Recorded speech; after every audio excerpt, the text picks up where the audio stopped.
بسم اللہ الرحمن الرحیم۔ السلام علیکم ورحمۃ اللہ وبرکاتہ۔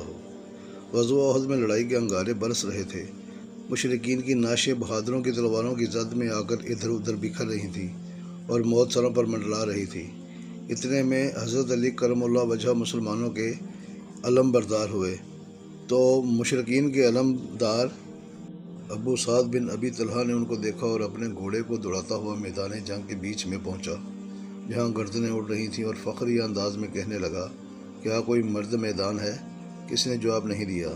اس نے غرور و تکبر کے لہجے میں پکارا، کیا تم یہ نہیں کہتے کہ تمہارے مقتول جنت میں اور ہمارے مقتول دوزخ میں جائیں گے؟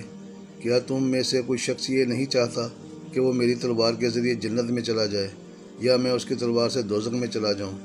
حضرت علی ابن ابی طالب کرم اللہ وجہ نے اس مشرک ابو سعد بن ابی طلحہ کی پکار کا جواب دیتے ہوئے کہا، اس ذات کی قسم ہے جس کے قبضہ میں میری جان ہے، میں اس وقت تک تجھ سے جدا نہیں ہوں گا جب تک کہ تو مجھے اپنی تلوار سے جنت میں نہ پہنچا دے یا میں تجھے اپنی تلوار سے جہنم رسید نہ کر دوں۔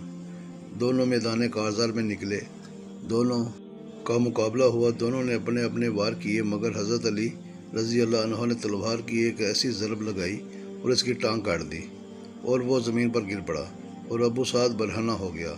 پھر وہ ملتجی ہوا، اے ابن ام، میں تجھے خدا کی قسم دے کر کہتا ہوں اور تجھ سے درخواست کرتا ہوں۔ حضرت علی کرم اللہ وجہ نے اس کو چھوڑ دیا۔ حضور اکرم صلی اللہ علیہ وآلہ وسلم نے اللہ اکبر کہا۔ حضرت علی رضی اللہ تعالیٰ عنہ کے ساتھیوں نے پوچھا، بھلا آپ رضی اللہ تعالیٰ عنہ نے اس کو کیوں چھوڑ دیا؟ اس کا کام ہی تمام کر دیتے۔ حضرت علی رضی اللہ تعالیٰ عنہ نے ان کو جواب دیا کہ میرے سامنے اس کا ستر کھل گیا تھا اور اس نے مجھ سے رحم کی اپیل بھی کی تھی۔